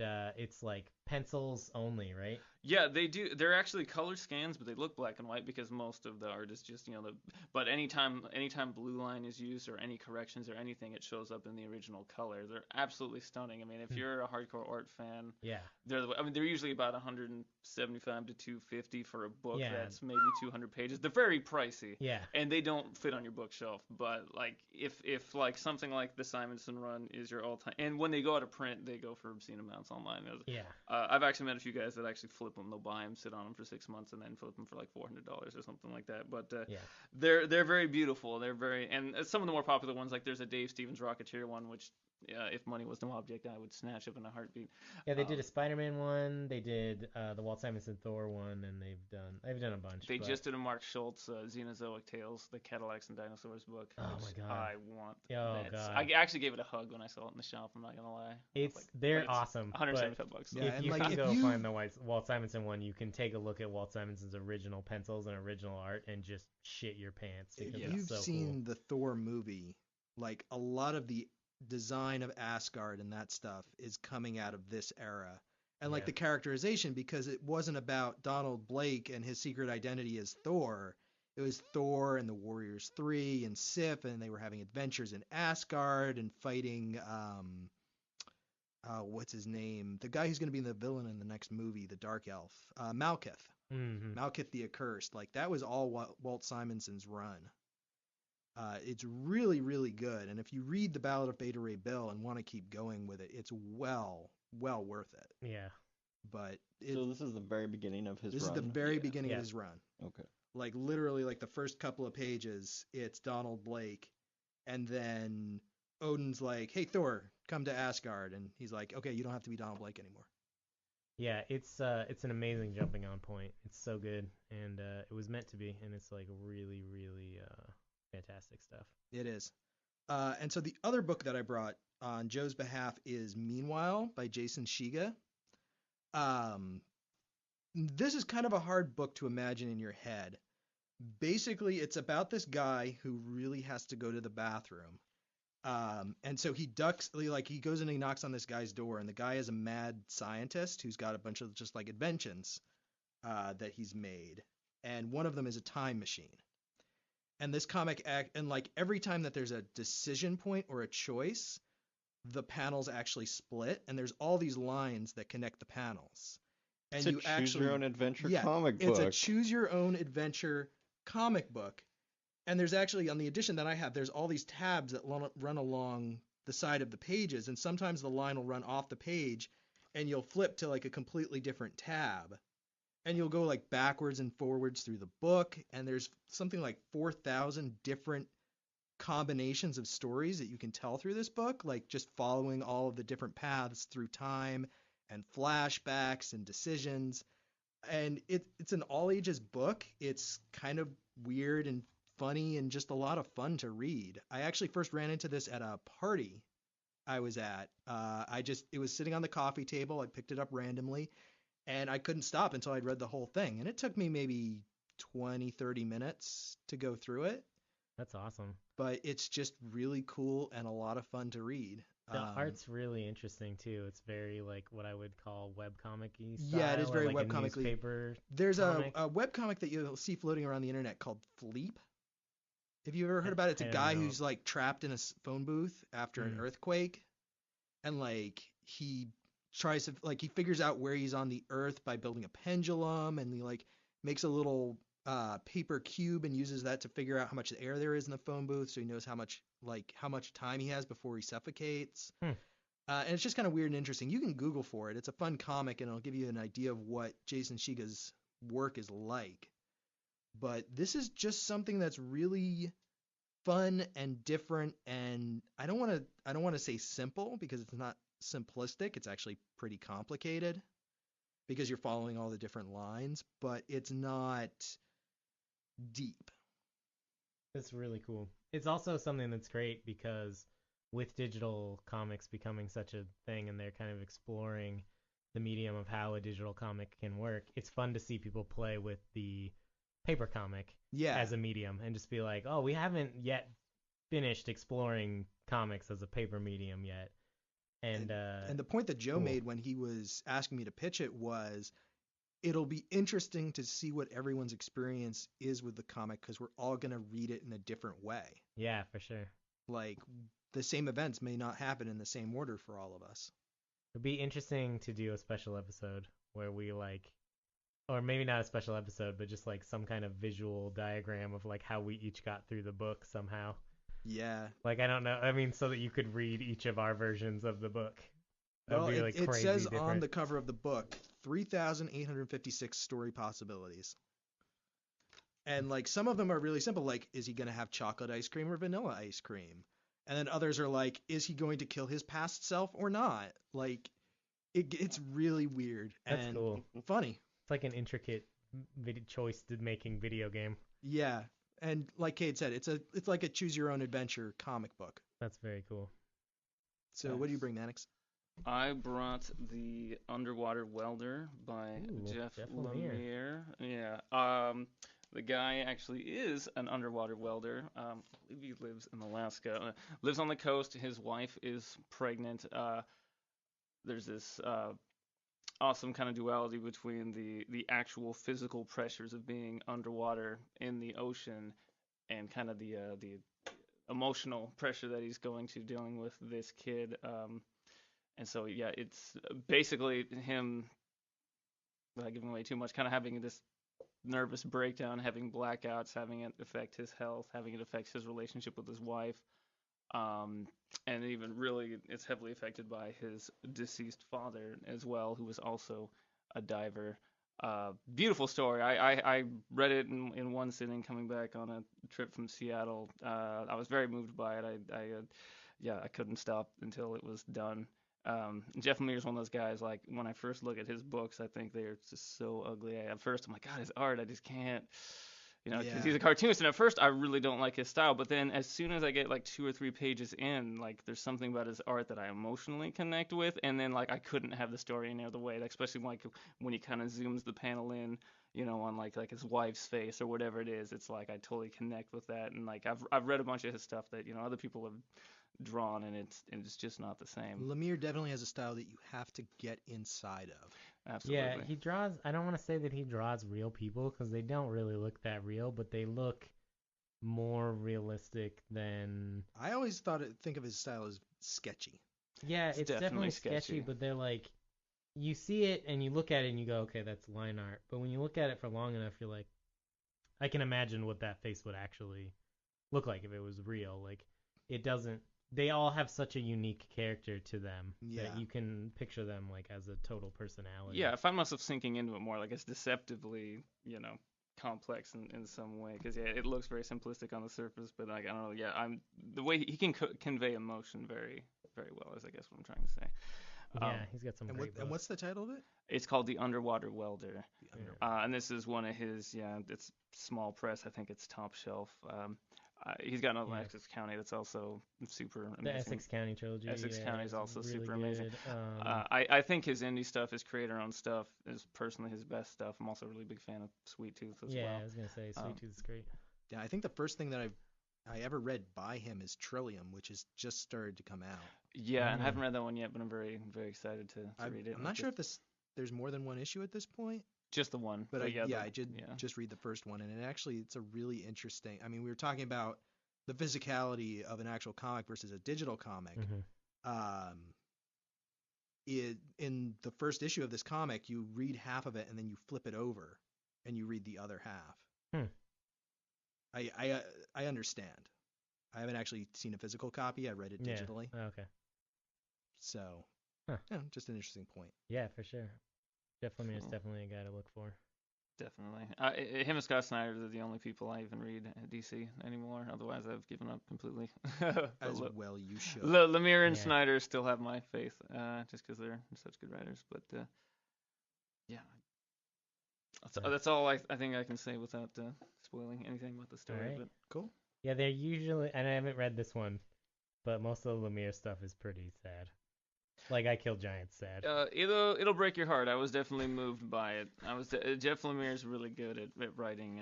The Essex County trilogy has so many moments where I'm like, oh god, I'm gonna cry. Well, like to be a good, work of art, regardless of what it is, it's like if I'm moved by it in some way, then it was effective. Whether I was angered or I laughed or whatever. Mm-hmm. I was moved in. There's different kinds of angers. Yeah. I mean, New 52 Teen Titans That's makes me I guess very that's not angry, quite but I would not call that effective storytelling. Intentional, yeah. Maybe it's just super meta. Sure. Like they're gonna introduce a villain that was like, he's the one that made all these horrible decisions at DC, and you'll have so much hate for him that you'll just be like, oh yes, Superman. They've done that already though. It was Superboy Prime, who Jeff Johns has such a boner for, and I'm surprised that Superboy Prime is not in the New 52. So the ultimate resolution of the New 52 is going to be all of the characters going to Earth Prime to the DC offices to just kill everyone. Yeah. If that happens, you'd be like, all right, it was worth it. Maybe. No. All right, so I also brought a Marvel book this week. Not quite as far back in the past as Walt Simonson's run, but this is the New Warriors reality check. And have you read this, Eric? I remember it coming out, but no, I didn't read it. I brought a Marvel book that Eric hasn't read. I don't know a lot about the New Warriors, admittedly. So I don't either. And the great thing about this is it's not really in continuity with the old. It is in continuity with the old New Warriors, but you don't need to really know about it. It was a short-lived series. I think it's only very 12 short. This is it. That was everything. This is the whole thing. It's it wasn't intended to be a miniseries, but like a lot of things this is 1 through 6. At a lot of things at Marvel, someone will have an idea, and that idea will then morph into something else. So what happens in this book is this group of superheroes that are young, includes like Speedball and Richard Rider's Nova and Night Thrasher. Night Thrasher and Namorita. Yep, and the guy that talks to Germs, whose name I can never remember. I have no idea. Okay. And he wasn't in the New Warriors when I was reading it. I don't remember what his name is. Anyway, this is written by Zeb Wells, who I love, is a great writer, and illustrated by Scotty Young, who's one of my absolute favorite comic book artists of all time. But this is in his very cartoon animated style, so very different than the last book I recommended by Scotty Young, which was The Wizard of Oz.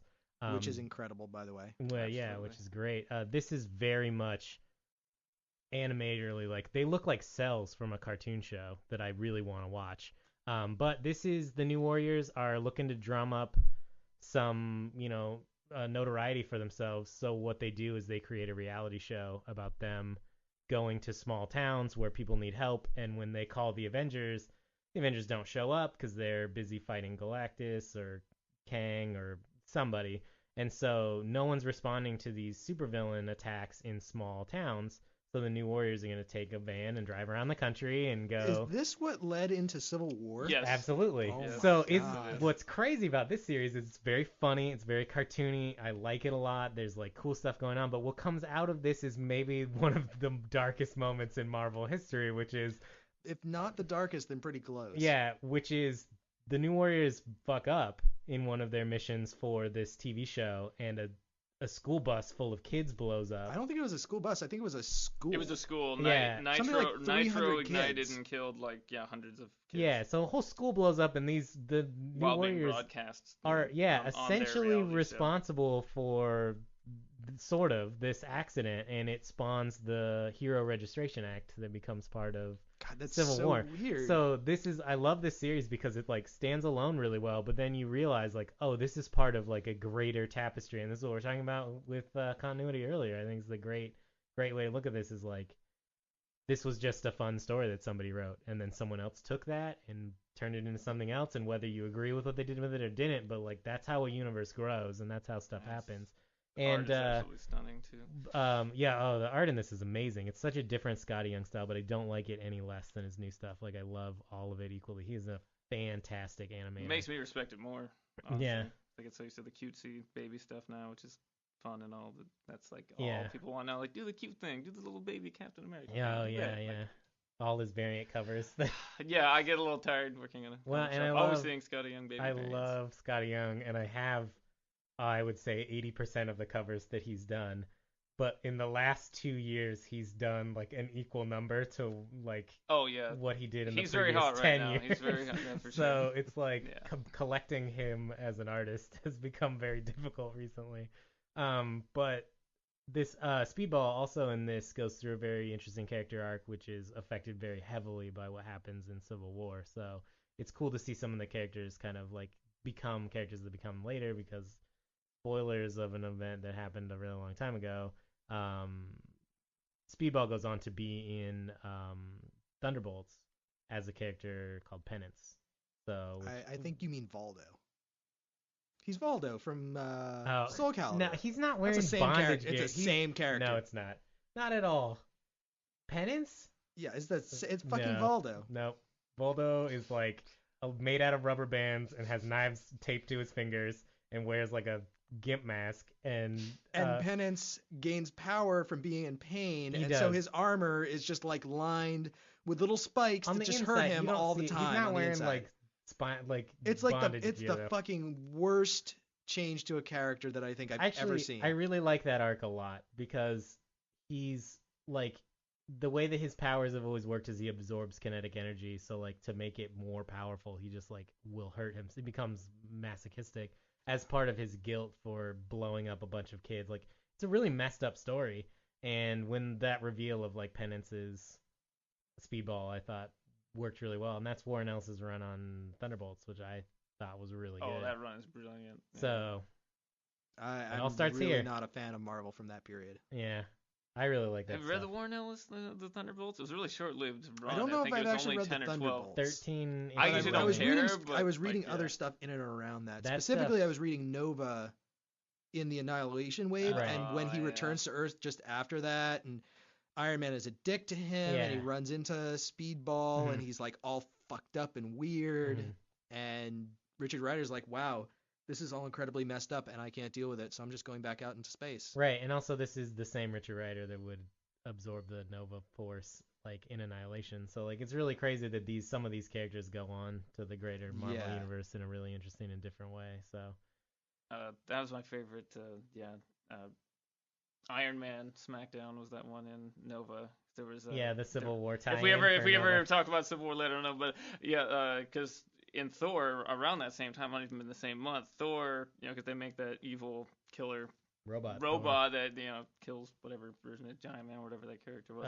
Goliath. I Yeah, believe, but so Thor, when he gets Yeah. resurrected, comes back and it's like, you made a mockery out of me. And so he beats Iron Man to the point where his armor like falls off, and then like basically I'm not killing you because we used to be friends. And then it's like that was pretty satisfying because Yeah, there was this period post Civil War for like 6 or 8 months where like every single writer was taking a turn, Yeah. like Beating Iron Man. just dressing Iron Man down, like Well, 'cause having their it characters happens beat the in- shit out of him, Yeah. Or make listing a fool all of of his him. crimes, like. We But talked the- about it. Neil Gaiman's Eternals. The Eternals are like, oh, we're not gonna bother with your Civil War because when you see ants on a playground squabbling, Yeah, it's like like you you see don't two get children involved. on a playground Yeah. fighting over a ball, you don't pick sides. And the Nova Right. one was a similar thing. Yeah. I remember he flew in and he was like, what, Iron Man was waiting for him at his parents' house or something. Yeah, and he he's went like, to go visit his parents. Annihilation just happened. It's I just- cute It's that like, you think I just this matters. saved the universe. Yeah. I called for you guys. I called Reed Richards. I called Yeah. the Avengers. Yeah. You never showed up. Like, Yeah. and Tony was like, "There's been a lot going on down here." And Nova's like, "If you haven't noticed, there was a lot of shit going on up there too." Yeah, so that's I great. just love that because that was like, Yeah. you're almost not even worth my time. That's even Yeah. better than Thor beating you half to death. It's like, you're not, I'm going to go fly off now and do Yeah, real because he had hero just stuff. like in the previous episode, I think like punched what was the head of the Annihilation Wave? The He had bug just turned guy. Annihilus Annihilus, inside out. Yeah, Yeah. Like so literally turned great. him inside out. yeah, so great. I love the Marvel Cosmic stuff. The Dan Abnett, Andy Lanning stuff from that era is fucking phenomenal. Read that too, but also read New Warriors Reality Check by Yes. Zeb Wells and Scotty Young because it's awesome. All right. Voting. Cade, what do you want? Come back to me. Oh, okay, should I go first? Well, yeah. Why don't you go first? I'm gonna pick the Ballad of Beta Ray Bill in honor of previous podcast member Thor, who I believe recommended that on the very first episode of this podcast. Did he? I think so. I think he either recommended. I think it was Ballad of Beta Ray Bill. So I'm gonna pick that in honor of Thor. What you got, Eric? I'm also going to go Thor because this is part of me as a Marvel fan, but I've never actually read the Simonson Oh Thor my- run. I know. What? I, Two Marvel books that you haven't read? I know. You're I'm fired. fired. We I'm brought, outta you're here. fired. You even knew it before I had to say it. We brought you on the I'm podcast an as imposter. the Marvel I'm an imposter this expert. whole time. Oh my god. Well, I'm gonna vote for Meanwhile. Nice. You have to break the tie, so you can't. I'm telling Well, you. it's not I'm exactly telling you- breaking a tie. I'm telling you can't vote for Meanwhile. Is essentially what I know, all I'm and that's telling you. kind of what the thing was. Is I really couldn't decide because there's a lot of good books here. Oh yeah. Good And week. I mean, Either that, or you could vote for Meanwhile, and then we could call Joe up and make him pick. Yeah, you want to call him? Yeah, sure.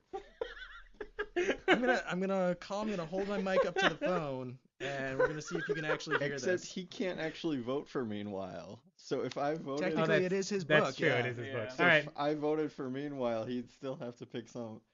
But no, I'm gonna go with Thor because All right. I really want to read that. I mean, I want to read that entire run. Yeah. And you should. Yeah. But I mean, if this is where Actually, it the starts, stuff that happens then... after that, where it's Surtur from I think it's Muspelheim, has this whole thing where he's gonna break out and he's gonna destroy Asgard, and there's this Oh, yeah. huge battle between him and Odin that is ridiculously awesome.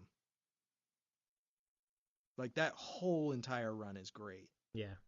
We may get to that in a future long run, but Yeah, I would definitely put in that the on meantime, list. let's read the Ballad of Beta Ray Bill for Awesome. next time then. Awesome. One day in the future, though, I do think we should do Meanwhile. Yeah, I mean, that might need to be a little bonus thing that we all Yeah, like it- chart Yeah. our course through or something. Just for I fun. think so. yeah, because that sounds like a lot of fun, but it also sounds like it's going to be more work than we can do in a week. 7 days. All right, that's fair. Well, it depends on how many times you want to read through it. I Yeah. mean, I got through it in about 30, 40 minutes and felt like I was pretty satisfied with my reading of it. Nice. Oh, I mean the whole charting through it thing, because I think that Oh, would be yeah, really yeah, cool. yeah. Making a little infographic thing. And comparing our stories to each other's as Have fun. well. Be like, no, chocolate's better, vanilla's better. Would you kill your past self? Yes, he's a For dick. chocolate? Fuck yeah. Yeah. What would you do for a Klondike bar? I'd kill my past self. Hope that it's not any kind of rules where that also kills you. Straight up. All right, well, next week, Ballad of Beta Ray Bill. Thanks for listening, guys. See you next time. Bye.